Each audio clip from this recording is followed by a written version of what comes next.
Ahí ya está grabando, profe. Bueno, quiero presentar en este momento y con mucho gusto, muchísimo gusto, por supuesto, a Florencia Sarasola. Es una egresada de la facultad muy cercana a nosotros, a nuestra cátedra, que se ha desempeñado en su trayectoria de profesional trabajando en la Dirección Provincial de Minas, en los últimos años de carrera, Flor, y hoy ella se dedica al petróleo, está en la parte de producción de petróleo, trabajando en la cuenca neuquina, y yo le he hecho un pedido especial que le he hecho trabajar extra, que aplique la sedimentología, lo que son rocas sedimentarias, a la parte productiva del petróleo. Flor no solo es una excelente profesional, sino que también es una persona maravillosa, una persona súper confiable, una persona que sabe trabajar en grupo, sabe integrarse y tiene la gran habilidad de generar un potencial de apoyo en el grupo increíble. Con esto, Flor, quiero darte la mano para que puedas enseñarnos un poco de las rocas sedimentarias y su conexión con la producción de hidrocarburos. Adelante, por favor. Gracias, profe, por la presentación. Muchas gracias por el espacio también, por permitirme volver a la cátedra. Felicidades a los chicos que ya están llegando a fin de año también, un dato no menor. Y por la facilidad o la dificultad también puede haber sido para adaptarse a lo que es esta nueva forma de hacer docencia. Un desafío para la cátedra entera, para mí, y bueno, para todos ustedes me imagino que también. Y bueno, ahora yo les voy a presentar, como dijo bien el profesor, parte de rocas sedimentarias, parte de lo que yo estoy haciendo actualmente, antes de la cuarentena y post cuarentena también les voy a contar un poquito, todo puede cambiar. Y también quería decirles, cuando ustedes me digan que se ve, arranco, también quería decirles que vamos a tratar de conversar un poco entre nosotros. Yo sé que aquí hay chicos que tienen total participación, que saben mucho, entonces voy a aprovechar de hacer preguntas y mejor si tengo respuestas por parte de... Si existen preguntas que yo no pueda explicar o algo, siempre tenemos todo un grupo de profesores, unos genios, uno más que otro. Entonces, ¿qué quiere decir? Que no estamos solos.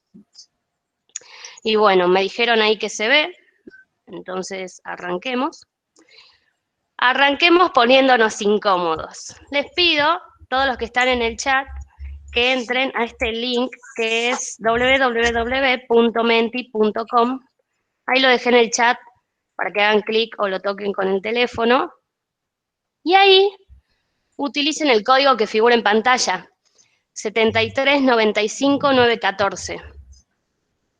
Porque quiero que me pongan 3 palabras de lo que se le viene a la cabeza cuando dicen rocas sedimentarias, de lo que aprendieron con el profesor Sosa, hasta lo que pudieron leer, hacer los TPs, ¿sí? Les voy a dar un rato, aún no se conectó nadie. El código es 7395914.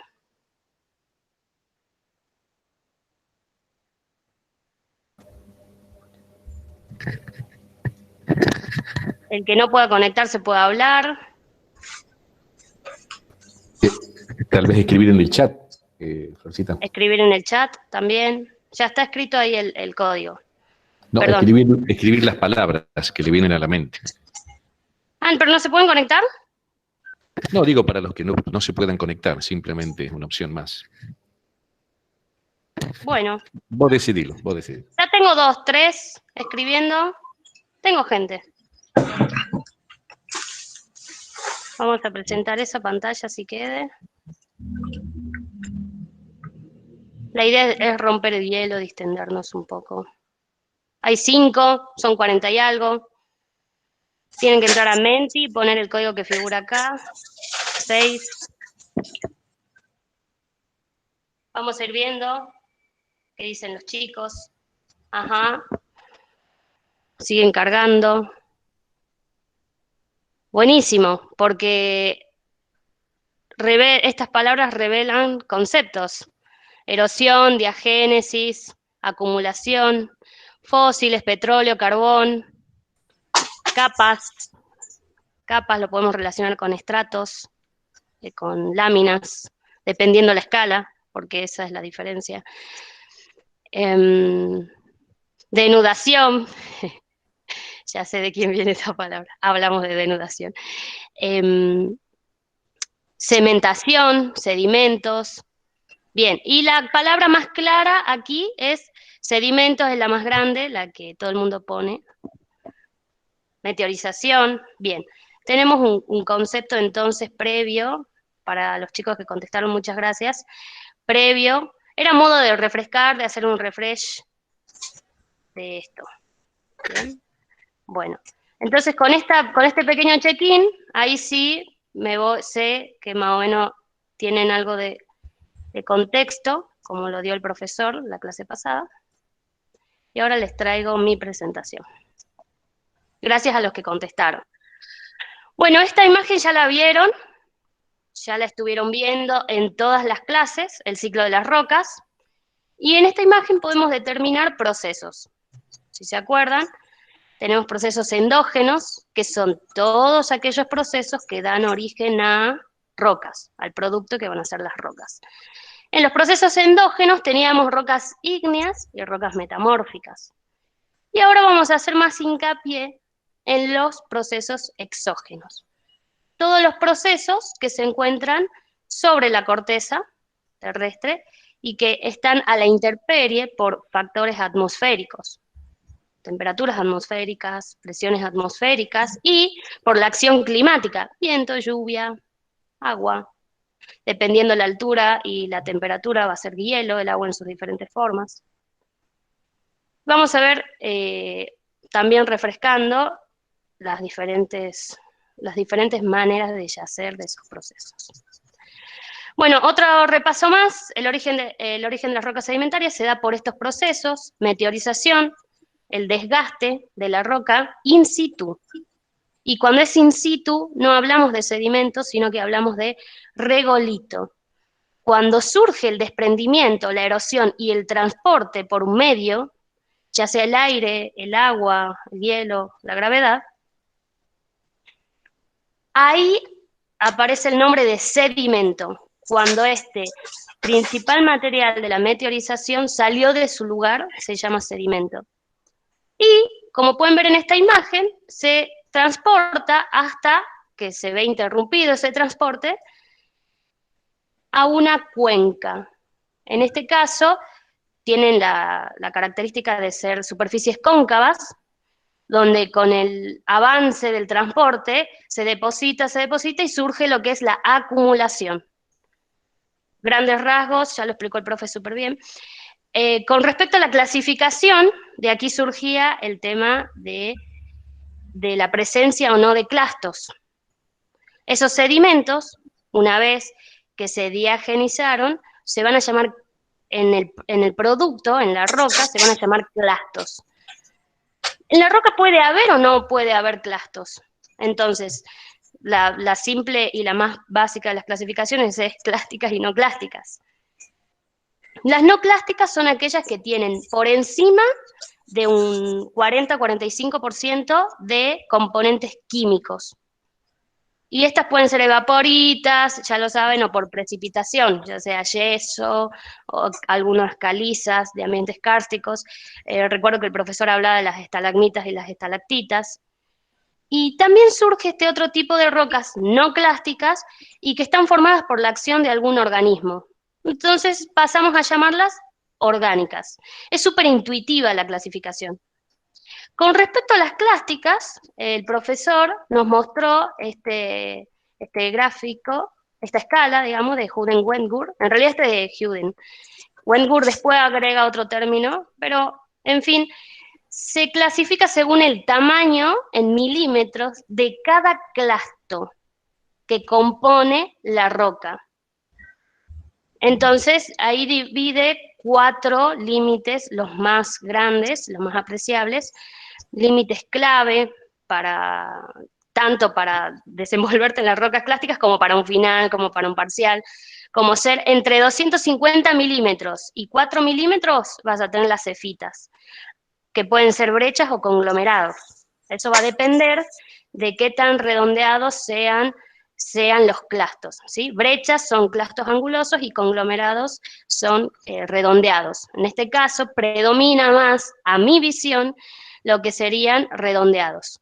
Entonces yo lo llamaría conglomerado. Aquí tienen la escala, tienen aproximadamente, puede ser de 4 o 5 centímetros, y por ende estoy entre los 4 y 256 milímetros. Imagínense ustedes un clasto de 25 centímetros, casi una regla y media. Imagínense si este es un clasto, cómo es el tamaño de la roca, como para que vean términos de escala. Sigo pasando rápidamente. Las areniscas, estas están entre 2 y 0,0625 milímetros. Aspecto al tacto, lija. Lijas más gruesas son las arenas más gruesas, y lijas más finas, la lija al agua, podríamos decir que estamos más cerca a un tamaño fino. Aspecto al tacto, muy, muy simple. Ahora, si todos esos sedimentos agregados sueltos se depositan, se acumulan, genera la diagénesis y tengo mi producto de roca, voy a tener una arenisca, que también tocándola puedo determinar. Lo ideal es un microscopio, escala, pero en el campo son criterios como el tacto está bueno. Las pelitas, tenemos dos, dependiendo entre los límites, 1 sobre 16, o sea 0,0625, y 0,00039 milímetros. Aspectos al tacto, vuelvo. Una limonita sería como una arena, como una harina. Yo les cuento en base a mi experiencia de estar con muchas rocas que se quemaron en el Guillo y tenían ese aspecto. Era como harina, sí era suave, pero era como cuando yo las tocaba podía decir de que la superficie estaba sucia. Mientras que las arcilitas, las rocas de arcilita, ricas en arcillas, el aspecto al tacto era como maicena, no sé si alguna vez tocaron. Otro criterio de campo, que es el que nos enseñaban en la cátedra, es humectar los labios y apoyar el labio en la roca. Entonces, si esta roca te dejaba un aspecto sucio en la boca, era una limolita, y si no, si se pegaba tu labio a la boca, era una arcilita. Y de ahí viene el dicho que todos los geólogos vivimos chupando piedras. No es así, en realidad era para determinar la textura, y bueno, a veces es una herramienta muy útil que utilizamos los geólogos, porque en las sales, en las evaporitas, yo la pruebo y puedo decir si es un cloruro de sodio, una halita o un borato, porque es medio amarga. Mientras no pruebe cosas con uranio o algo raro, todo bien. Es importante conocer eso. Bueno, ¿y a qué les traigo todo esto? Necesitaba que refresquen un poco lo que son tamaños, y el tipo de característica que tiene cada una de estas rocas. Y traerle esta frase que dijo Houghton cuando estaban debatiendo el tema de la deriva continental con respecto a cómo se formaron, cuál es la historia de la Tierra. Y él trae: el presente es la clave del pasado. Es una frase que me acompañó desde el primer libro que me regalaron cuando era niña en mi casa. Y es lo que hace esta frase en realidad es llevarme a que todos los procesos actuales, si yo voy a un río, si yo voy al glaciar Perito Moreno, si yo paso por Cafayate, que está el campo de las dunas, si a los diferentes lugares donde me encuentre, están sucediendo procesos hoy que meteorizan, que erosionan, que transportan, que la acumulan, la depositan, la acumulan, se forma de génesis, y que si soy eterna y pasan millones de años y vuelvo, los procesos que vi hoy son los que me van a generar productos de roca dentro de millones de años. Atenti ahí con esos millones de años, porque lo ideal es que vayamos un poquito a la historia. Para mí, lo que me hubiese gustado que tengan que lo dijo el profesor, y de nuevo recalcarlo, es la importancia de las rocas sedimentarias. ¿Cuáles son las importancias de ellas? Son muchas, yo he puesto las que a mi parecer eran las más importantes, es que nos cuentan la historia de la Tierra. En ellas se preservan los fósiles. Ahí los chicos en el check-in dijeron que habían fósiles. Los procesos son exógenos, por lo tanto, las condiciones de temperatura y presión no son lo suficientemente altas como para destruir los fósiles, que eran organismos que antes vivían en la antigüedad. De ahí son las más abundantes en la superficie de la Tierra. Permítanme mostrarles este cuadro, este esquema. Este gráfico es tomado de la clase de sedimentología. Acá hay un rejunte de todas las clases que tuve en mi vida. Esta es la clase de sedimentología, donde el volumen total de la corteza está en un 95% de rocas ígneas y rocas metamórficas. Faltaba ahí agregarle. Ahí se distribuyen los porcentajes. Y solo un 5% es de rocas sedimentarias. Mientras que en la superficie de la Tierra, la superficie está cubierta por un 75% de rocas sedimentarias y un 25% repartida entre rocas ígneas y rocas metamórficas. Entonces, lo que está a nuestro alcance es la historia, justamente, la historia de la Tierra. Nos cuentan algo, pero nos cuentan indirectamente, con algunos rasgos. Lo que nosotros como geólogos hacemos es interpretar. Recuerden, aquí vuelvo a traer la clase 1 del profesor Sosa, por geólogo, una o más interpretaciones. Entonces, es muy importante no tomar una sola evidencia, sino tomar un conjunto de evidencias de lo que yo pueda observar para hacer más fuerte mi interpretación. Y otro dato no menor, y para mí el más importante, es las rocas sedimentarias poseen poros, muy bien lo dijeron ahí en el check-in, donde en ellos se puede almacenar agua, petróleo, gas, agua potable, en el sentido de que agua que podemos consumir. Hay otros tipos de características de aguas, pueden ser aguas fósiles, con nata, meteórica, dependen del origen, pero algunos tipos de fluidos, todos esos fluidos se pueden almacenar en los poros, de los cuales, bueno, actualmente yo me encuentro trabajando en una empresa que aprovecha estos fluidos como el petróleo y el gas de recurso energético para el país. Y aquí les traigo la cuenca neuquina. Esta es una foto que me pasó el profesor Sosa por mail. Y me gustaría hablar más de ella, conozco un poco más, tuve la posibilidad de trabajar ahí, aún sigo, no me mandaron un mail diciendo lo contrario, así que sigo. Y les quería contar un poco de generalidades. Bueno, hablábamos de la historia de la Tierra. Todo lo que acabamos de hablar lo vamos a relacionar mientras vayamos avanzando en lo que es la cuenca neuquina. Entonces, hablamos de la historia de la Tierra. ¿Qué historia tiene la cuenca neuquina? Arranca en el Triásico Superior. Esta tabla que están viendo acá es una tabla cronoestratigráfica donde habla de la historia de la Tierra resumida, donde la cuenca neuquina surge a partir de esto, a partir de los 237 millones de años. Este es el Triásico Superior. Y como pueden ver, acá arriba aparecen las unidades, las unidades estratigráficas, perdón, cronoestratigráficas, como ser la era. Todos sabemos que los dinosaurios vienen del Mesozoico, del Jurásico, por ejemplo. Bueno, entonces aquí tienen más datos. A propósito, el año 2014, para que después ustedes googleen, por año se actualiza la tabla. Entonces ahí tienen una tarea que es buscar la del 2020. Igual está súper fácil accesible en internet. Bueno, entonces arranca desde el Triásico Superior hasta yo les voy a contar un poco hasta el Paleoceno inferior, pero es todo el Paleoceno, ¿ok?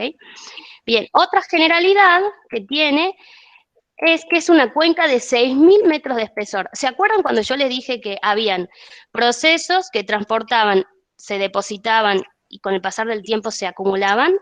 Bueno, aquí los diferentes procesos, los diferentes ambientes, fueron depositando y acumulando hasta 6.000 metros de espesor. Es la cuenca más importante del país aquí les muestro algunos números, tiene el 42% de la producción de petróleo del país. La otra parte del porcentaje lo sacan de la cuenca del Golfo, ¿sí? Y el 55% de la producción de gas. A mi parecer, y por todos los radiopasillos, esta cuenca, la cuenca neuquina, tiene más potencial en gas que en petróleo, y por números tan cerca, pero no tan lejos.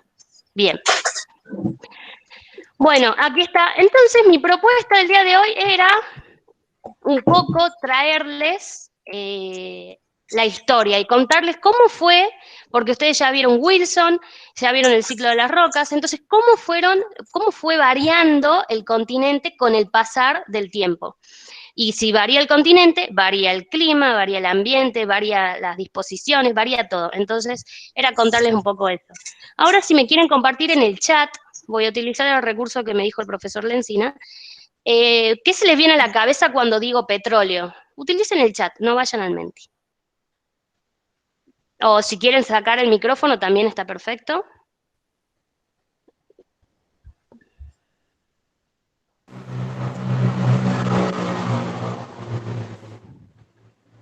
Hola Flor, ¿me Hola. repites la pregunta? Sí, ¿qué se te viene a la cabeza cuando digo petróleo? Riqueza, industria. Bien. Gracias, Caro. Bueno, acá algo similar dicen los chicos: fósiles, reservas, yacimientos, explotación, industria, hidrocarburos, nafta, perfecto. Nafta o energía y todo son los derivados del petróleo. Tienen su origen y para originarse, es verdad, necesitan materia orgánica, mucha materia orgánica, se encuentran en yacimientos. Perfecto, me encantó. Tenemos una idea y nadie me dijo dinosaurio. Así que gracias. Bueno, sacar un poco el concepto este de que el petróleo viene de los dinosaurios, porque en realidad el origen del petróleo sí es a partir de materia orgánica, pero es de materia microorgánica, día a la -3. ¿Sí? Entonces son partículas muy chiquitas. Ejemplos, pueden tener petróleos continentales y pueden tener petróleos oceánicos mixtos. Algo oceánico pueden ser por presencia de algas, de cianobacterias, microplancton, mientras que continentales pueden ser esporas, polen, productos de parte de la vegetación de la flora. ¿Sí? Entonces me alegra que nadie me haya hablado de eso. Bueno, algo importante, las rocas sedimentarias que tenemos es, en la industria del petróleo, es, si los podemos organizar bien a las rocas en base a las propiedades que les conté, se habla de un sistema petrolero.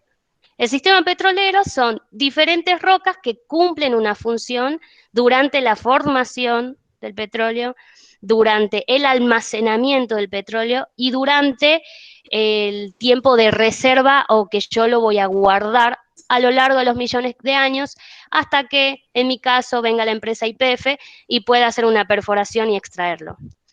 Entonces, ¿cómo es este sistema petrolero? Tenemos un sistema petrolero ideal, que es una roca madre, una roca reservorio y una roca sello, y ahora le voy a explicar muy tranqui sobre esto. Una roca madre es una roca de grano muy fino, y como es una roca clástica sedimentaria de grano muy fino, y si nosotros pensamos en la escala de Huden, que hablaba de granulometrías, el grado más fino era el de las arcillitas, que era menor a 1/256 milímetros, o 0,0039 milímetros, ¿verdad? Esta característica de las pelitas, porque pelitas se las llama en Huden, estas características lo que tiene es que tiene una alta cantidad de poros, pero lo que no tiene, o es muy bajito, es la conexión entre los poros. Entonces, por ende, la permeabilidad es muy baja. No es que el fluido que esté en un poro fluye al otro. En este caso, si lo hace en muchos más millones de años que algo normal, porque tienen permeabilidad bastante bajita. Es más, cuando la roca madre genera su materia orgánica, la fermenta, la cocina, porque por lo general es la roca que está abajo, a menos que por tectónica o algo salga o se invierta o suceda algo. Con el tiempo, esta misma roca va migrando, pero muy lento, porque la permeabilidad es muy baja, y lo deja y lo deposita en una roca reservorio, que es la roca almacén. Ahí voy a dejar todo el fluido. Pero los porcentajes en que la roca madre lleva el petróleo a la reservoria son muy bajos. Por lo general, el petróleo queda más entrampado en la roca madre. Y bueno, obviamente, todos ustedes lo dijeron, tengo que tener un contenido de materia orgánica. Hay rocas, pelitas hermosas, que no son petrolíferas porque no tienen materia orgánica almacenada. También vamos a ver ejemplos de esto en la cuenca neuquina. Bueno, una roca reservorio, esta ya sí tiene su porosidad para almacenar los fluidos y tiene permeabilidad, o sea, hay conexión entre los poros. Bueno, y esta tiene las características de almacenar. Buenas rocas reservorios son las areniscas, son unas lindas rocas reservorios. Ustedes se acuerdan la granulometría, entre 2 milímetros y 1/16 milímetros, esas son las areniscas de fina gruesa. Pero también hay otro tipo de rocas reservorios que se dan por, que no son sedimentarias, y la porosidad que tienen en realidad son fracturas o algo por tectónica. Por ejemplo, rocas ígneas, basaltos que se fracturan y dejan un espacio libre para que la roca madre pueda depositar ahí. Un ejemplo. Pero vamos a hacer hincapié en las areniscas como rocas reservorios por excelencia. Aparte son por excelencia rocas reservorios. Y por último, una roca sello. Si yo no tengo nada por encima de esta arenisca que me interrumpa la migración del hidrocarburo, se va. Entonces lo que yo hago es, lo que hace la naturaleza es una roca sello plástica, ¿sí? Que tenga un comportamiento plástico y que evite la migración de este fluido. Rocas sello, de ejemplo que le voy a mostrar, van a ser evaporitas, pueden ser pelitas también. Bien, entonces aproximadamente este es un sistema petrolero del cual, ¿cómo vienen hasta ahí? Y si tienen alguna duda, de igual forma va a quedar un poco más claro cuando yo lo voy a seguir repitiendo. Hola, Florencia. Cuando hago la, Sí, yo tengo una duda cuando hablas de...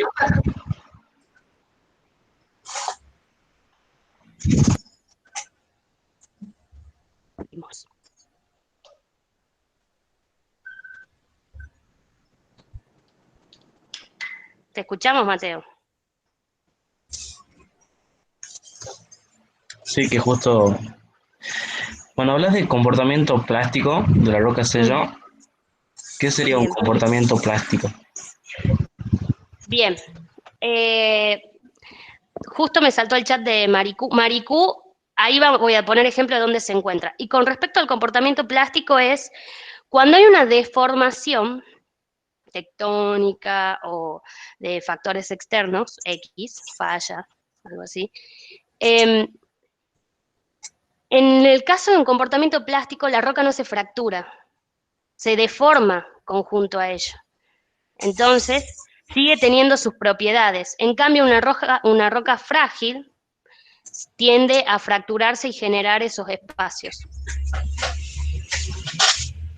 Pero ahora les traigo más ejemplos con rocas verdaderas, por ejemplo el yeso, que es plástico, pelitas que son plásticas. Ok. ¿Flor? ¿En las rocas ellos se ejercen presiones? En todo un sistema, en todo el sistema se ejercen presiones. No es que solamente, no es que es selectivo. Si estamos en presencia de tectónica, es para todos. No, porque ahí decía justamente la característica plástica solamente las rocas sello. Sí, bueno, las pelitas, en caso de ser roca madre, como las pelitas son rocas madres, también tienen la característica plástica. yo tengo una curiosidad, ¿cómo se extrae el gas separando, digamos, el petróleo? Lo vemos al final a eso. Ah, bueno. Bueno, sigamos un poco más. Ubicación de la cuenca neuquina, ya saben, en la parte central de Argentina, justo aquí donde está remarcado, haciendo un zoom, podemos ver que abarcan las provincias de Neuquén completamente. Neuquén está limitado por estos ríos, río El Colorado, hacia el norte, y río Limay, hacia el sur. Toma un poco del sur de Mendoza, toma parte de La Pampa, toma una porción del Río Negro, o sea que hay varias provincias involucradas en esta amplia cuenca. Es una cuenca de 120.000 kilómetros cuadrados, y el área útil de ella, o sea, el área que actualmente está en explotación, es el 100.000 kilómetros cuadrados. Bueno, les paso después la bibliografía donde está bien detallado. Aquí el zoom lo va a pixelar mucho la imagen. Esta es la historia, completa de la cuenca. Esta es la historia completa, donde hacia la base tenemos parte del Triásico, Jurásico, todo lo que sucedió, Cretácico, Terciario. Bien. Cada uno de estos pequeños dibujitos que ven acá, que parece bastante tedioso, cuentan una historia, cuentan un ambiente, tienen alguna evidencia que se pudo registrar en las formaciones que se encontraban en superficie. Entonces lo ideal es disgregar un poco este cuadro estrambótico y feo e ir haciendo zoom en algunos puntos donde vamos a ver estas rocas de importancia económica, como son las rocas sedimentarias. Este cuadro está tomado de Benedetto. No pasé el libro, no lo pasé, es de geología histórica. Como les digo, acá hay un rejunte de muchas materias. Después lo comparto si realmente se adapta a la bibliografía. Y acá ustedes pueden observar cómo era en el Triásico superior. Muchos de ustedes, y yo de los grupos que corregí prácticos, me hablan de un Pangea. Sí, ya lo paso. Muchos de ustedes me hablan de Pangea. Bueno, buenísimo. En el Triásico superior ya estábamos hablando de la apertura de ese gran Pangea. Entonces habían zonas de subducción, zonas de rift bien marcadas acá, bien marcadas, ¿verdad? Y comenzando ya a separarse los continentes, a separarse las diferentes masas de continentes. Miren acá, si podemos hacer foco, el contacto que hay con el borde oeste de América es con el océano Pantalasa, ¿sí? Mientras que a medida que vamos por el Jurásico inferior, en este cuadro ya hay más separación, más distensión, ya hay océano entre los continentes, ¿sí? Se puede observar cómo van migrando los continentes con el pasar del tiempo. ¿Cuál es la estratigrafía que tenemos aquí? Aquí comienzo yo a disgregar un poco y a traer de lo que vimos al principio. Vamos a tener desde el Triásico superior, acá está bien marcadito, hay una zona de fallas, una zona de distensión, con presencia de conglomerados, hay actividad volcánica. Entonces seguramente todos los sedimentos que se hayan generado sean de esta proveniencia, y cuando se formaron roca tengan estas características. Bien, hacia la superficie, hacia arriba tenemos depósitos de conglomerado. Escuchen lo que les digo, o sea que estamos hablando de una granulometría más gruesa. Y lo que se caracteriza a la cuenca neuquina, y por eso es tanto su importancia con respecto al petróleo, es que esta tuvo pulsos de transgresión y regresión, a lo cual a la transgresión vamos a llamar que el océano conquista parte del continente. El océano conquista parte del continente, mientras que la transgresión disminuye el nivel del océano, disminuye, y por ende el continente tiene sus ambientes continentales, como por ejemplo ríos, abanicos y todo lo que pueda tener del margen continental. Entonces, ¿qué pasó acá? Lo primero que pasó en esta época, en el Jurásico inferior, es la primera invasión del océano al continente, un pulso de de transgresión, donde generaba depósitos finos. El océano tiene una materia orgánica, plancton, microplancton, todo lo que ya habíamos hablado de cianobacterias. Por excelencia, ese es el mejor petróleo que pueda venir de origen orgánico, de origen oceánico, perdón, y deposita estas pelitas que pueden ver, que pertenecen al grupo Cuyo, el nombre de toda la secuencia sedimentaria, el grupo Cuyo. Existen pulsos, como les digo, hay transgresión y hay regresión. Entonces, estas regresiones, o sea, la disminución del nivel del mar, se ve manifestado por depósitos de areniscas, la del medio, y algo de conglomerados finos. Y otra vez vuelven los pulsos. Entonces, aquí está un poco más marcado. Cada una de estas diferentes fases que les estoy contando marca una formación, unidades litoestratigráficas, grupos y formaciones. Después podemos sugerir un tipo de pregunta en un práctico como para ampliarles más la cabeza. Pero en realidad lo que a mí me interesa es que sepan identificar en qué tipos de rocas, de las características que tiene, podría darse la presencia de hidrocarburos. Entonces, bueno, otra cosa importante no es solamente el tipo de roca, también el ambiente que lo genera, y también quién acompaña a todo esto. Y siempre tenemos, para terminar, de decir, seguramente es continental, seguramente es oceánico, la presencia del registro fósil. En este caso están viendo ustedes un otosamites.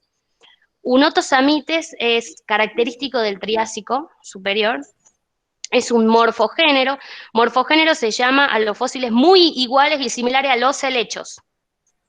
Entonces, este es muy parecido, no se definió aún si es un helecho o no, es casi parecido, por ende se lo llama otosamites, donde se encontraron, y helechos hay en el continente, no en el fondo oceánico, entonces puedo decir que al principio en el Triásico hablábamos de ambientes continentales. Mientras que hacia el Jurásico, fósil característico del Jurásico, el Amonites. Amonites, primo hermano del pulpo hoy en la realidad, nada más que en vez de ser así gelatinoso como es ahora, su exoesqueleto era por fuera, en este caso, donde este Amonites se encontraron en estas pelitas, en estas rocas negras. El Amonites no es formador de petróleo, reitero, para que sea formador de petróleo tienen que ser microorganismos, entonces los que dieron origen a el petróleo en realidad serían el microplancton y todo lo que había en el medio circundante. Bueno, aquí estos puntos de ubicación son ubicados como posibles rocas madres, en caso de que tenga signo de preguntas. Hoy por hoy, lo que es YPF está en prospección hacia esa zona, esa es la base de la cuenca, es muy profundo, están todavía en estudio y en interpretaciones de líneas sísmicas y todo, esperando una esperanza como para decir sí, vamos a perforar. Formación Lajas es una roca madre también, y tenemos formación Punta Rosada, que es una roca reservorio, conglomerados finos, areniscas, pertenecientes ya de ambientes continentales. Y sin ir más lejos, toda mi experiencia del año pasado fue en Punta Rosada con pozos verticales. Entonces aquí podemos tener una secuencia hermosa de un sistema petrolero, donde tenemos pelitas como rocas madres, areniscas como roca reservorio, y las mismas pelitas pueden funcionar como roca plástica o roca sello que imposibilite la migración del petróleo en caso de los reservorios. Bien. Siguiendo un poco la historia en el Jurásico Medio, Jurásico Superior, tenemos un sistema petrolero hermoso. Le falta el petróleo nada más. El grupo Lotena, ya estamos más hacia la superficie en la historia geológica, y acá lo que tenemos es, bueno, pelitas, otro pulso nuevamente, se volvió a inundar el continente, y depositando estas rocas de granulometría muy fina, así como las arcillitas, las pelitas, con alternancia de arenas finas. Cuando gana el continente sobre el océano, o sea, cuando retrocede el nivel del mar, se generan estas rocas calizas, si ustedes se acuerdan, son las químicas, por precipitación. Y después aparece las evaporitas por evaporación, el sulfato de calcio dihidratado. Entonces, sistema hermoso petrolero donde tengo roca madre, tengo roca reservorio por la alternancia, tengo roca sello como es el yeso. Incluso las calizas son buenas rocas reservorios porque en caso de que tengan disolución de espacios y que generen espacios para almacenar estos fluidos. Hay rocas calizas con poros y hay rocas calizas completamente masivas. Y bueno, este grupo Lotena, que tiene las formaciones Lotena, La Manga, Uquilco, pero tiene todas las condiciones, lo único que le faltó era microplancton. Le faltó composición orgánica para generar. Entonces ya saben, no solamente por eso es la duda que tienen, es, bien, como sistema petrolero funciona hermoso, tiene todas las condiciones, tiene las profundidades, la temperatura, pero lo que estaría faltando es la composición de materia orgánica que me pueda decir, bueno, puede que y puede que. De igual forma, la única manera de corroborar si tiene o no petróleo es, más allá de todos los estudios, es perforando y que salga a superficie los detritos, el cutting, que se le llama, con contenido en petróleo. Seguimos en la historia y como podrán ver, sigue pasando el tiempo, siguen moviéndose los continentes y miren lo que está pasando acá, actualmente en la cuenca neuquina, cerca de la cuenca neuquina. Pasó que se había activado la placa tectónica de Nazca, entonces comenzó la subducción, que antes no estaba. Entonces cuando comenzó la subducción empezaron a aparecer volcanes, por supuesto, entonces hay una actividad volcánica. Seguramente los sedimentos que se generaban estaban relacionados a esta actividad volcánica, ¿sí? Y no completo aún la cordillera que conocemos hoy. Esto aún seguía teniendo una incidencia de lo que era el Océano Pacífico. El Atlántico aún no entraba, ¿viste? Incluso era complicado que haya una inundación. Podría pasar, pero no se dio. Fue más por el Pacífico. Como para que vean cómo se iban migrando los continentes. Otro pulso de transgresión, el océano conquista nuevamente lo que es el continente, y qué gran conquista, porque aquí surge lo que es Vaca Muerta, la formación Vaca Muerta, que es la vedette hoy por hoy argentina. Pero antes de este pulso de invasión tenemos sedimentos pertenecientes a lo continental, a fluviales y eólicos representados por lo que es la formación Tordillo, como fue llamada. Después se dio este pulso, donde el océano, hacia acá creo que tengo una imagen, perfecto, donde se puede observar que el océano, por supuesto, como les mostré al principio, el océano entra por el norte e invade todo lo que más puede el engolfamiento neuquino. Y cuando hace un retroceso, deja evidencia de su presencia con agua enriquecida en sales, que da lugar a calizas, que da lugar a evaporitas. Volviendo para atrás, entonces este es un perfil sur-norte, hacia el norte, si podemos ver acá, a ver, hacia el norte estamos más en presencia del océano, por ende vamos a tener más contenido de pelitas hacia el norte y más continental hacia el sur. Si ustedes ven las referencias, esto es mayormente continental y esto, bueno, es completamente oceánico, Vaca Muerta, donde tenemos, como le acabo de decir, los fósiles del numulites puntual, del amonites puntualmente del Jurásico. Roca madre, por supuesto, la que hoy por hoy es la que da el mayor porcentaje en gas, ¿sí? Y de ahí tenemos como roca reservorio formación Tordillo. Y aquí me genera, o sea, yo digo, ¿cómo explico que el petróleo no migró para arriba, porque es un fluido menos denso y tendría que irse para arriba, y se fue para abajo? Pero no es solamente es la condición de la densidad, sino también las condiciones de presiones. Entonces, Formación Tordillo fue un reservorio que facilitó, o sea, que tenía menor presión que la expulsada de Vaca Muerta, que lo que expulsaba Vaca Muerta. Las migraciones me puse a buscar, a repasar y a buscar de nuevo cómo podrían ser, y pueden ser desde abajo hacia arriba, desde arriba hacia abajo, laterales también, y va a depender también de las condiciones de presión y temperatura.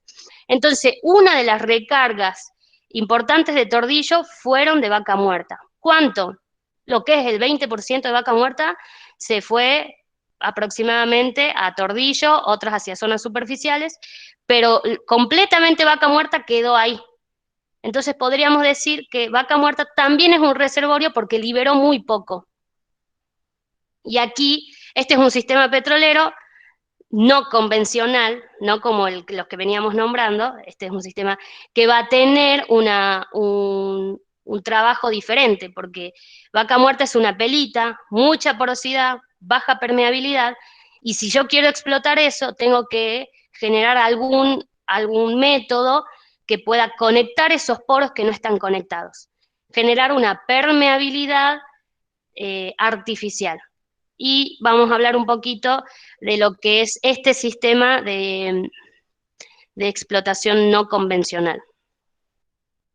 Bueno, como les decía, estas imágenes marcan el pulso de transgresión, el océano conquista el continente, y cómo es hacia el Cretácico basal, la base del Cretácico, cómo va haciendo la regresión el océano, y qué litología deja.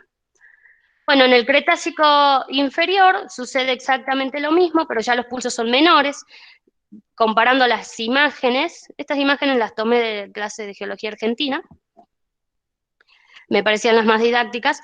Comparando las imágenes con la anterior, las invasiones fueron no tan grandes como la de Vaca Muerta, el origen de formación de Vaca Muerta, pero dando aún así depósitos de clastofinos, o sea, dando depósitos de pelitas, con materia orgánica, que con el tiempo se fue cocinando, se fue fermentando y dio origen a lo que es petróleo y gas, ¿verdad? Bueno, esta sería formación agrio, no se ve bien, pero no se preocupen que la bibliografía está todo súper detallado y clarísimo.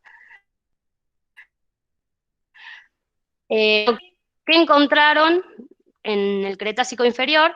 Fósiles, aquí en la base, perteneciente a formación agrio, como los amonites.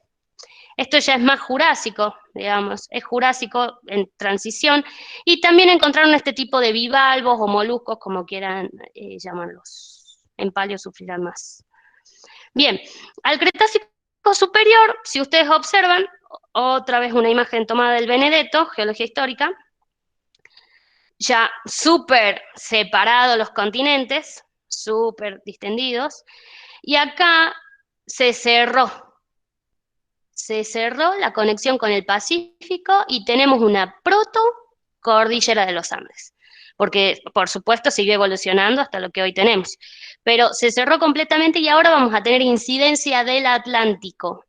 El Atlántico siguió socavando hasta, mientras que del Pacífico ya no vamos a tener más influencia. Migraciones y renes van a ser por parte del Pacífico. Bien, aquí tenemos el Cretácico superior, donde vemos que se cerró. Este es el grupo superficial, el más superficial, el grupo Neuquén, y tiene todo influencias continentales. Aquí está remarcado por areniscas y conglomerados. Después, en consulta, podemos ver más lo que es la columna estratigráfica, pero con que identifiquen las rocas está buenísimo. Previo al grupo Neuquén, previo a este evento, a estos eventos continentales, fluviales, etc., hubo un pulso, nuevamente de transgresión, pero desde el Atlántico, ¿ok? Dando posibles rocas madres, del cual, la verdad, desconozco si actualmente se utiliza. Sé que vamos a Tordillo, Vaca Muerta y Punta Rosada. en mi experiencia. Bueno, el Cretácico superior, ya Paleoceno temprano, va a contar la historia hasta acá, no más. Puramente continental, todo es completamente continental, volcánico, la cordillera de los Andes, más de abanicos, que dan el origen de rocas sedimentarias clásticas, y se encontró evidencias de un represación Jagüel, en Neuquén, de parte del Atlántico, una inundación por parte del Atlántico. Bien. ¿Cómo venimos hasta ahí? Más o menos la historia de la Tierra. Es más linda igual, ¿eh? Hay muchos videos más lindos. ¿Profesor quiere agregar algo más? Profesor Sosa, profesor Lencina, profesor Avero, profesor Ernesto, profesor Rafa. Apagado el micrófono, profe. Ahí está. Decía que por mí bien, está bien. No agregaría nada porque es muchísima información la que está dando. Yo creo que, Florcita, yo creo que esto lo van a tener que volver a ver Sí. tranquilos y paso a paso para tener buenas consultas, porque es muy valiosa la información y hay muchos conceptos que están involucrados. Así que luego tomen el video y vayan viendo paso a paso los conceptos y tal vez escribiéndolo. Nada más que eso, Flor, lo demás brillante. Muchas gracias, Excelente. Florcita, hermosa la Veri. clase, muy, muy linda. Lo que sí me parece correcto lo que dice el profe Lencina, porque son muchos términos nuevos, entonces anotarlos, mirar de nuevo, hacer consulta, entonces está muy bueno, me gustó mucho. Muchas gracias, amiga. Bien. Flor, Aún sigue, ¿eh? Aún sigue. Tengo un Flor, modelo tengo igual una de práctico. pregunta. Sí. Em, Sí, Julio, todas esas pregunte. todas esas capas que estabas diciendo recién, entonces se hace con prospección sísmica.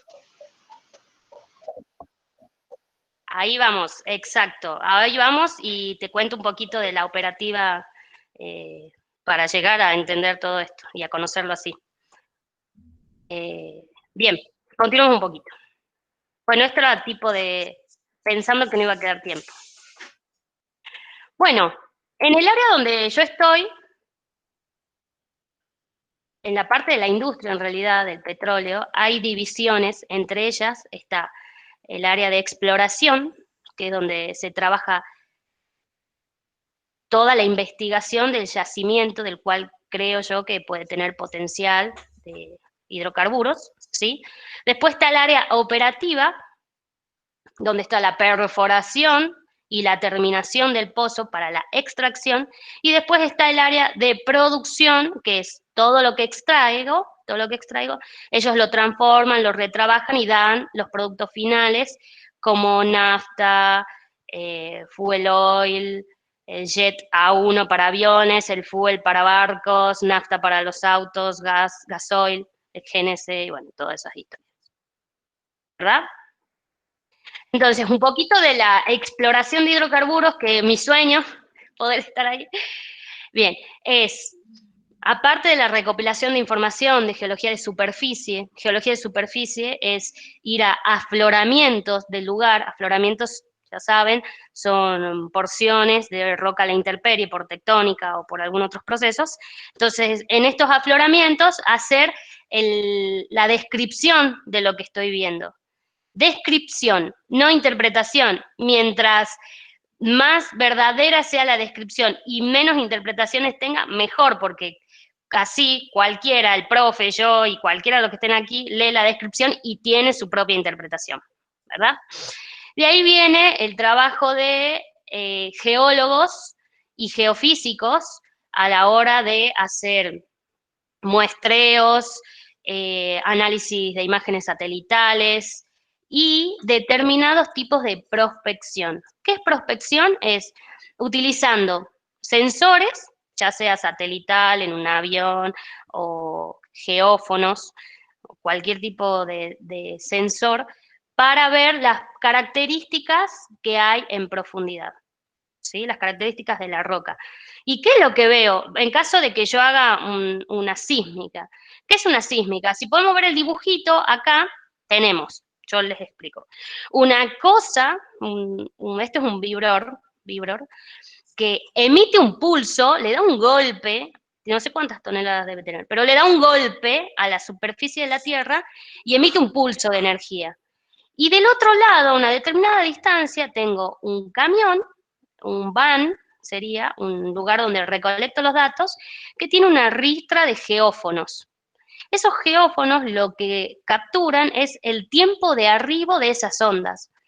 Aquí el vibror emite ese pulso y ese pulso va chocando en las diferentes formaciones. Ese pulso, cada vez que choca en algún lugar, emite ondas radialmente, pero las que obtienen los geófonos son estas con el principio de reflexión, ¿verdad? Son ondas por reflexión, mismo ángulo de incidencia, mismo ángulo de radiancia. Bien. Ahora, lo que yo acá obtengo son perfiles de profundidad, y que me pueden describir una roca hermosa, un sistema petrolero hermoso.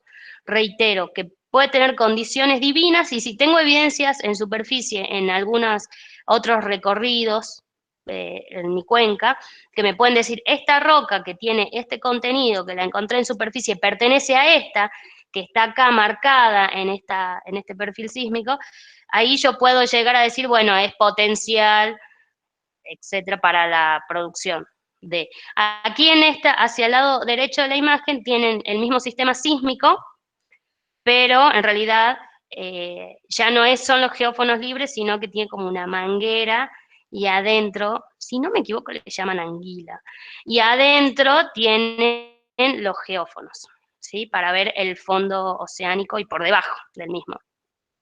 ¿Qué hacen los geólogos y qué hacen los geofísicos?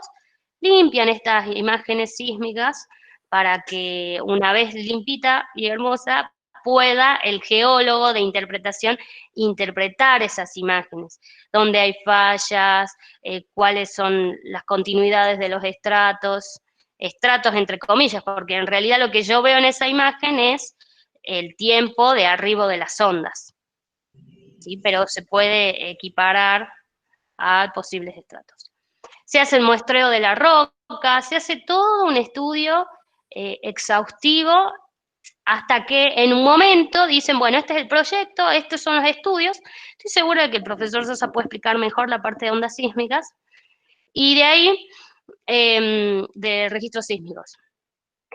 De ahí pasa a decir, bueno, está bien, es una zona cuya información y todo aporta que sí, puedo. Y aquí viene en lo que yo estoy trabajando actualmente, que es en la parte operativa, que es de perforación y terminación de pozo. Lo que yo hago es, después tengo un video para mostrarles, pero puntualmente es la coordinación de esas operaciones. Poquito de geología, pero es muy importante el conocimiento, porque yo puedo interpretar por qué razón está pasando lo que está pasando en la operativa. Que quizás una persona que no haya tenido los conceptos de geología le cueste, o ya por mecánicamente diga, no, a esta profundidad yo siempre tengo este problema. Y en realidad es que a esa profundidad hay una caliza, todo más lindo. Me siento más segura cuando pasa eso. Bien, nosotros nos encargamos de la perforación puntual del pocito. Y creo que se va a poder ver. Veamos si se puede ver un video. Veamos. Es de 5 minutos. ¿Ahí están? Sí, Florcita. Bien. Sí se ve. Excelente.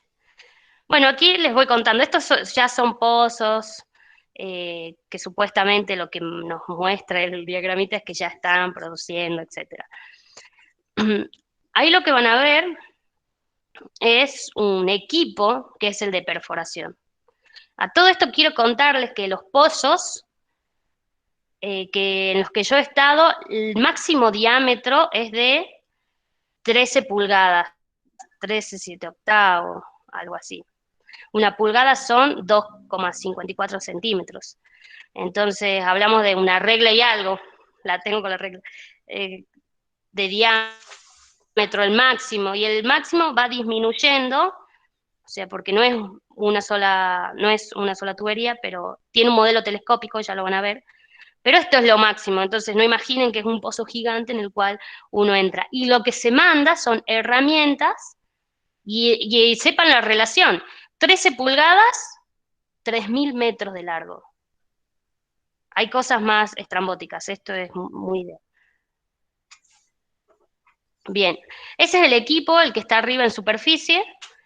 Hay muchas empresas, aquí ven un trépano, es la herramienta de corte, que está perforando hacia abajo, ¿sí? Y todo lo que sale, todo el detrito que queda sale a superficie y se lo denomina cutting. Este es el primer pozo que yo digo de 13 pulgadas. Una vez que se perfora, se baja, es hasta una profundidad somera, porque la idea del primer pozo que se hace es proteger acuíferos, es proteger la parte superficial del medio ambiente y darle estabilidad al pozo que va a ser más largo, de miles de metros. Entonces, yo bajo un tubular, un casing, se le llama, que es un caño, y después lo cemento para asegurarme de que está bien pegado a la pared del pozo y que después no llegue a contaminar acuíferos o algo parecido, que sería un alto impacto ambiental. Aquí lo que estoy haciendo es cementando, entonces el cemento va por dentro de la tubería, por supuesto estamos hablando de altas presiones, ahí ustedes pueden ver el cemento entre la formación y el casing, y bueno, bajo más, empujo todo el cemento que puedo.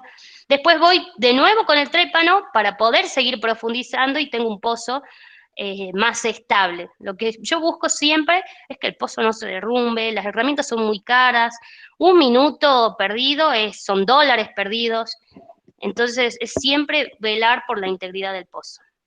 Ahí muestra la imagen que a medida que va perforando, todo ese cutting que arranca el trépano, sale acá envuelto en el lodo de perforación, porque no es que va el trépano solo, le pongo un medio lubricante para que pueda ser más eficiente esa perforación, no se recaliente la herramienta, no se desboronen las paredes, y esto mismo me permite que se levanten los detritos y que salgan afuera. Evidencia, eso ama el geólogo, porque lo ve y lo limpia, lo lava y después dice, bueno, aquí estamos pasando por tal formación, aquí estamos atravesando calizas, quintuco, aquí estamos y así sucesivamente. Entonces, estas son las evidencias más próximas que tenemos de los detritos. La imagen que vieron hace un rato, perdón que lo vuelva, es... se pasó, bueno, era una salame. Bien, ese es el mud logging, es lo que hace el geólogo. El geólogo analiza las profundidades con las muestras que le toca, él analiza muestras y va armando sus perfiles. Los perfiles son muy intuitivos. Lo que ellos hacen es ver, ok, tipo con tamizador o a ojímetro, es apreciación, también es mucho expertise del geólogo, hay geólogos que están hace mucho tiempo, y ellos ven del rejunte de muestras que tomaron, dicen, bueno, tengo tanto de caliza, tengo tanto de arenisca, ellos toman el tiempo, si cada media hora saco, voy y traigo cutting de superficie, este cutting representa qué profundidad, porque hay una velocidad hasta que llega a superficie. Ellos llevan todo ese control, o sea, son muy importantes en el momento de la perforación. Bien. Sigue la perforación, como les dije, no puedo seguir siempre con el mismo diámetro, entonces cada tanto voy bajando cuando encuentre un horizonte estable donde pueda bajar otra cañería, o sea, estábamos en 13 pulgadas, ahora voy a bajar a 7 pulgadas, algo más chiquito, cemento nuevamente, mi pozo está más fuerte, más íntegro, y sigo perforando. Sigue subiendo cutting hacia superficie, hasta que llega una de 10.500 pies, es esto, 3.000 y algo metros, creo, sí. Bien, ¿y qué hago ahí? Ahí a Julio le va a interesar porque es de geofísica. Aquí no entubé, antes de entubar, antes de bajar, esta sonda mide cosas, mide propiedades de la roca, donde indirectamente nos puede decir, nos dice qué tipo de roca es. Existen sondas de resistividad, existen sondas de porosidad, existen sondas de radiactividad. Entonces, en base a la combinación de estas diferentes sondas, como les dije, nunca una, siempre tiene, mientras más sondas haya, mejor. Al geólogo le encanta, el tema es que son muy caras. Son muy caras, entonces siempre hacen las 3 básicas: potencial espontáneo, resistividad, y algunos datos que nos identifican qué tipo de roca puede ser. Y bueno, se emiten, para medir, se emiten pulsos energéticos y miden lo que quiero que midan. Y en este caso, este es el registro que viene. Entonces el geólogo tiene que estar, porque el geólogo es el que interpreta estos registros, tiene que conocer cuáles son esas características eléctricas de la roca, cuál es la resistividad, cuál es el potencial espontáneo de diferentes tipos de roca para decir, bueno, aquí estamos frente a esto y frente a qué escenario. Pero es fundamental conocer qué rocas sedimentarias puedo tener. Si son pelitas, les tiro tips de mi vida y no van en los evaluativos ni nada, pero si son pelitas tienen alta radioactividad, alto contenido de materia orgánica, si son areniscas son altamente resistivas, y después se pueden observar determinados parámetros en caso de que si tienen o no agua, y después qué composición de agua es, si es agua súper salada, si es agua... Y bueno, pero eso no va en ningún lado. El tema es que la interpretación es muy importante. También hay geofísicos que hacen esto. Bueno, y lo que yo hago es bajo mi última tubería, entonces habíamos ido de 13, 7, 5 pulgadas, y se va el equipo de perforación. Se fue, ahí pone, bueno, ahí estaban colocando válvulas, esa era la planchada con los caños. Siempre soy yo la exhaustiva que voy y me fijo, todas las medidas coinciden, o sea, los pozos son de 3.000, 3.500 metros, y las medidas tienen que ser, o sea, los caños no tienen las mismas medidas, y son miles de caños. El primero tiene que ser el primero, no se pueden mezclar. Entonces yo soy de esas perseguidas que tengo miedo a errarle al caño, y estoy ahí viendo si están bajando el número 1, el número 2, y así hasta los 256 caños que bajan para poder quedarme tranquila. Soy la que los cuenta, y los mido, y los mido. Bueno, se perforó, se cementó, llegamos a la capa que queríamos, y esta capa que queríamos, vamos a hacer de cuenta que es vaca muerta, no tiene permeabilidad, como les dije, pero tiene mucha porosidad. Entonces lo que tengo que hacer yo es crear una permeabilidad artificial. Método que eligieron nuestros, en la industria del petróleo, los pensantes, es el método de punzado. Bajan esta herramienta es también otro caño. Imagínate, si el pozo es de 5 pulgadas, así, la herramienta es más chiquita, debe ser así, el diámetro, y es larga, tiene unos 6 pies de largo, y en ella cargan balas. Entonces estas balas se activan con un pulso eléctrico de superficie y explotan, ¿ok? Hacen esta cosa. Ahí va a aparecer algo. Ahí está, el pulso y el tiro. ¿Qué diámetro me queda en la formación? 1 pulgada de diámetro. literalmente, 1 pulgada de diámetro en esa roca. Y vos, en esa profundidad, en ese lugar, o sea, estamos hablando de 3.500 metros, 1 pulgada de diámetro. Entonces, a veces, en 6 tiros por pie vienen los cañones, actualmente cañones se les llama, y hay secuencias infinitas de cuántos cañones puedes largar. Ahora, que nunca nos explote en superficie eso, porque es impresionante la energía que libera. Morimos todos. Me tocó una vez dormir cerca del laboratorio que almacenaba las balitas. Y yo decía, tengo que dormir acá, y no había más espacio para la ocasión, o sea, y un compañero me dijo, Flor, si nos morimos todos con vos, quédate tranquila, claro, estábamos todos cerca, era real. Bien, bueno, saco mi herramienta, porque ya está, un buen control es que cuando llegue a superficie, yo me encargo de ir a ver ese cañón si tiene los agujeritos. Cuando no, entonces yo me fijo la evidencia esa, muy importante. Acá están viendo todo un sistema de bombas, que es lo que va después de ese cañón, de esa fractura, después de ese golpe.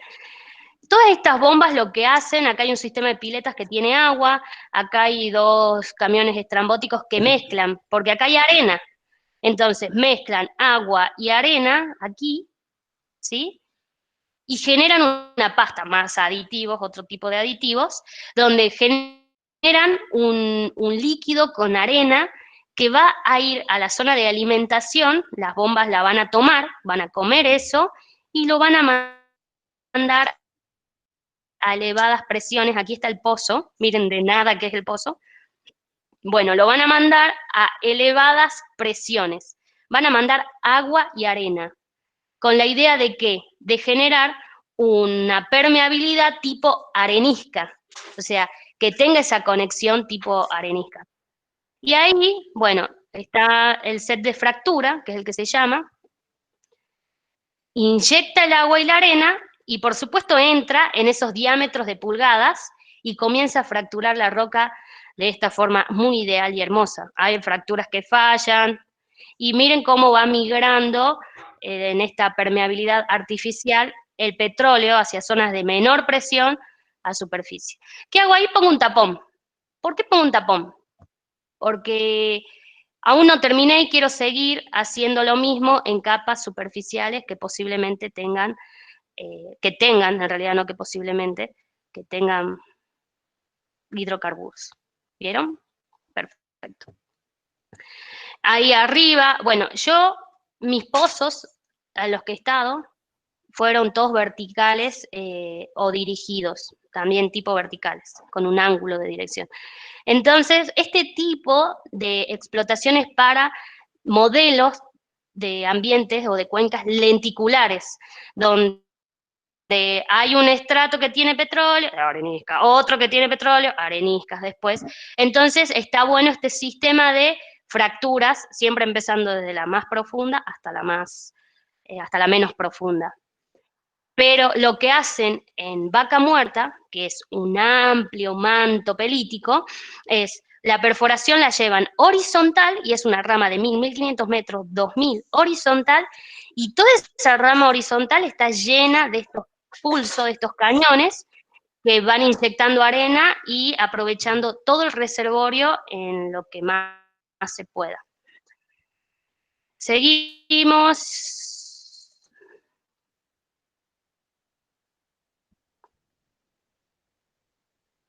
Bien, de los tapones que había bajado, así todo el petróleo se pueda ascender a superficie.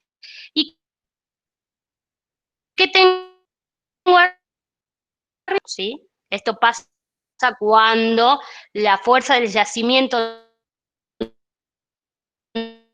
no libera por sí solo el para llegar a superficie. Entonces yo le pongo este sistema de bombeo mecánico que, hablando mal y pronto, funciona como una sopapa, sería una ventosa, hace hacia adentro y después hacia afuera y arrastra consigo el hidrocarburo. Hay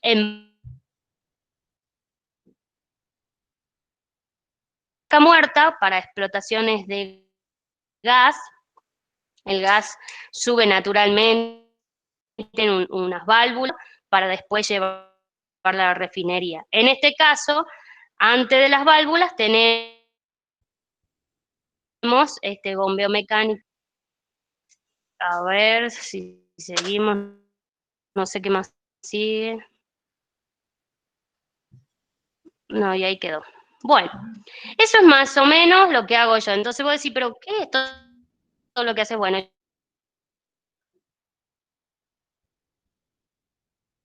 yo lo que hago es supervisar todas esas operaciones.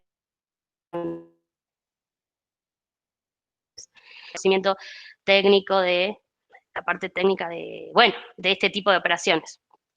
Y por último, bueno, hagamos de cuenta, ahora que está la extracción del petróleo, ¿a dónde va? La pregunta es, bueno, va a la zona de refinerías o de producción, ¿sí? Va a este lugar. Esta zona es llamada downstream, que es la última etapa en la que pasa el petróleo. El petróleo crudo llega hasta este lugar, mientras que era upstream, el lugar de operativa, en el que yo estaba, exploración y operativa. Bueno, una vez que lo saco y lo extraigo, viste, aquí está el bombeo mecánico, bla, bla, va a una batería colectora. Vos, Caro, me habías preguntado cómo separabas el gas del petróleo. Bueno, el gas, te cuento, ambos son fluidos, pero el gas está en estado gaseoso y el petróleo está en estado líquido. Entonces, por densidad ya tenés la primera separación, ¿sí? Después, estas baterías colectoras tienen válvulas en diferentes alturas. Entonces, ahí se puede ver el petróleo, el gas, y tuve la oportunidad de estar en un pozo donde tenía condensado, que es un hidrocarburo, pero no es el hidrocarburo crudo, es como una mezcla entre uno y otro. Y ahí ya pasa derecho a refinería para diferentes tratamientos, ¿ok? Bien, entonces, ¿cuáles son esos tratamientos? Bueno, el separador, como te conté, por densidad. En la planta de tratamiento lo que van a hacer es utilizar el calor, pirólisis, donde siempre te va quedando, vos tenés las moléculas de hidrocarburos hermosas, las de HC. Ahora, dependiendo el peso específico de la molécula, mientras más pesada es, más separación o más tratamiento va a tener que tener para ir disgregando, separando esas moléculas, refinándolas. Por eso se llaman refinería a los lugares donde se las envía. Y de ahí vienen y surgen los diferentes tipos de combustibles. El combustible del auto no va a ser el mismo que del avión y que del barco, ¿ok? Métodos como pirólisis, si no me equivoco, catagénesis, shock, hay métodos donde se saca la materia orgánica porque solamente queda el hidrocarburo, cuidado en los pozos donde hay azufre. Me da gracia porque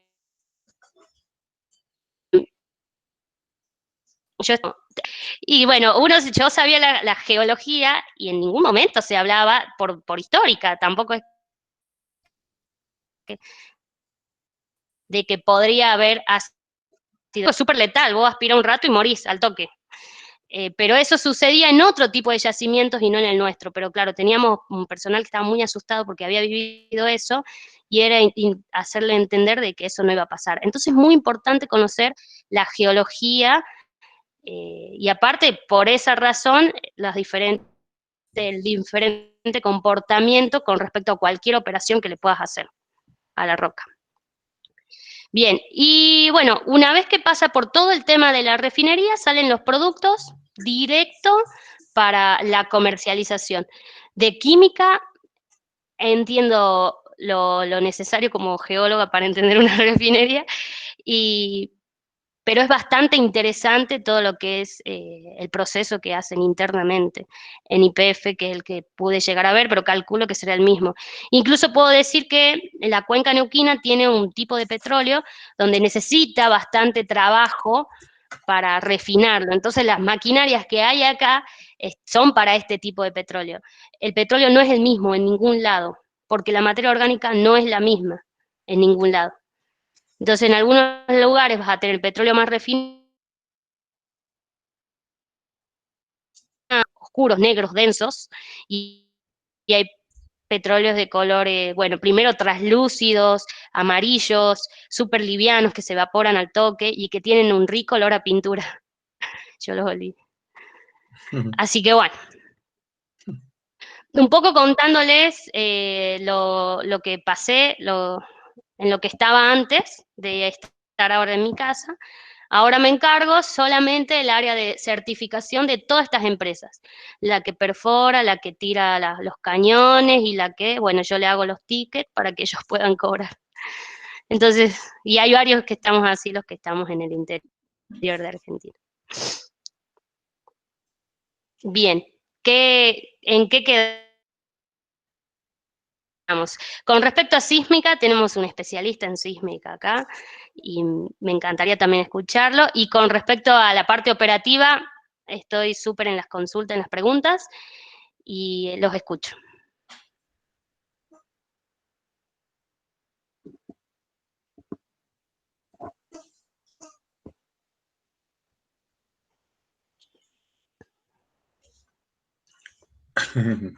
No se animan, Flor, parece. Sí. Hice un curso de silencio, Curso de creo que les silencio, dije a los ¿por qué es chicos. eso? Yo puedo aguantar, tolerar el silencio. Ah, Ah, ¿en serio? Vero, No, no, mira, el video está tremendo, el video que mostraste y cómo fuiste explicando, me parece genial, te felicito, realmente muy, muy lindo. gracias. Sí, es el video que encontré, lamentablemente está en inglés. Ah, estaba viendo lo que hablas de que has dormido. Sí, es tremendo, fue tremendo. Buenas tardes, profe.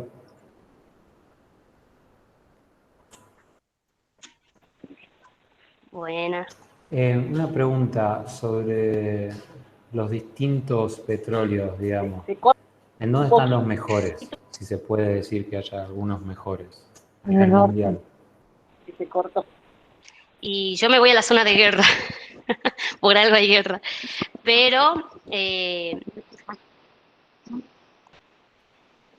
vez de mejor lugar donde hay petróleo, te puedo decir la mejor materia orgánica que da origen a la materia orgánica de oceánico. Esa es la mejor. Mientras que materia orgánica de origen continental siempre son compuestos más pesados, más densos y oscuros. Vaca Muerta tiene ¿puedo de todo, contestar algo, aumentar algo, Florcita? porque más incidencia oceánica. No sé si esto pasa. Los mejores petróleos se encuentran en Arabia Saudita. Son los petróleos más livianos. Son los de mayor valor. No sé si han escuchado. ¿Esto, profe, hace hincapié a la guerra que hay ahí? Y en realidad, sí, no solo ahí, en la región. La región, como tiene recursos petroleros, todo el Pakistán, Arabia Saudita, Irán, Irak, por ejemplo, a Irak lo hicieron polvo por el petróleo. Sí. Sí, contra las guerras.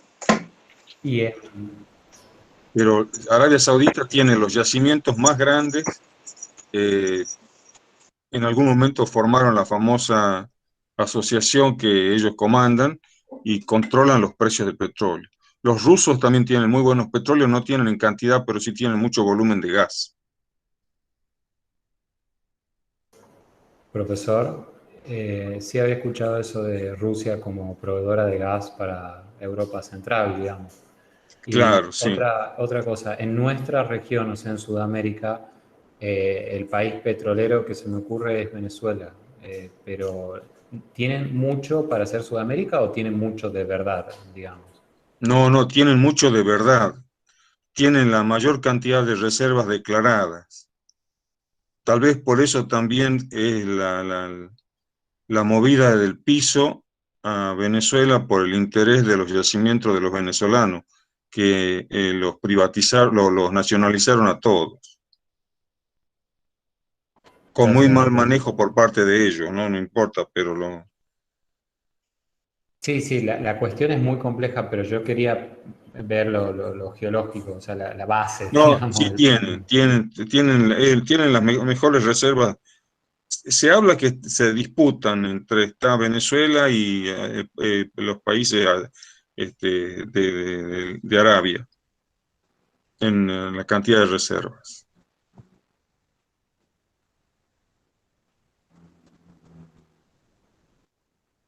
Lo que tiene Venezuela, bueno, los dos tienen formas fáciles de extracción, ¿no? No necesitan hacer pozos muy profundos para poder sacar. Y el petróleo marino vendría a ser más costoso por tener que establecer una Ah, sí, plataforma es muy caro, sí. Por ejemplo, hay unos pozos hechos en Cuenca de Malvinas, que algún dato me llegó en que uno de los pozos costó algo así de 55 millones de dólares.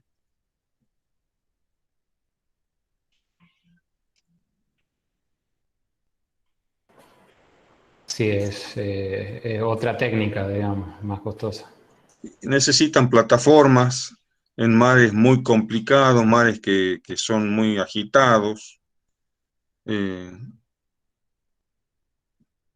¿Cómo será de bueno el negocio? Que bueno, por ejemplo, el Mar del Norte, que también sacan los finlandeses, los noruegos sacan de ahí, y el Producto Bruto de su país está basado esencialmente en la producción petrolera.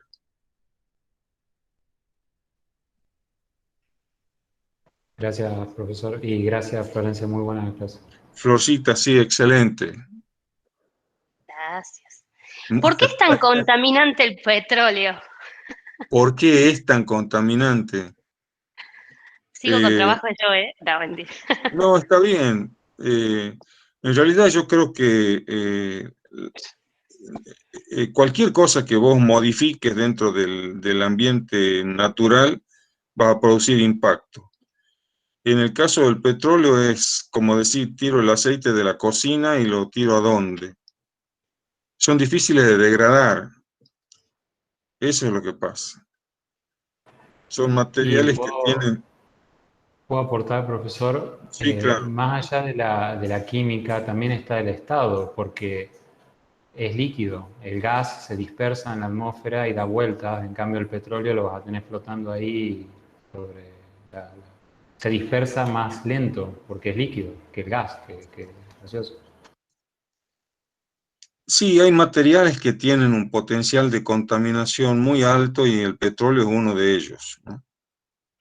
Y yo creo que también es el manejo que se daba a las técnicas de extracción, porque antes las piletas de los líquidos de perforación cavaban un pozo y las tiraban directamente ahí y quedaban así nomás. Hoy tienen la exigencia de hacer protecciones con geotextiles, hay otra obligación para poder dejar los líquidos de las perforaciones, ¿no? Los fluidos de las perforaciones. Pero hasta que el hombre advierte eso, va contaminando.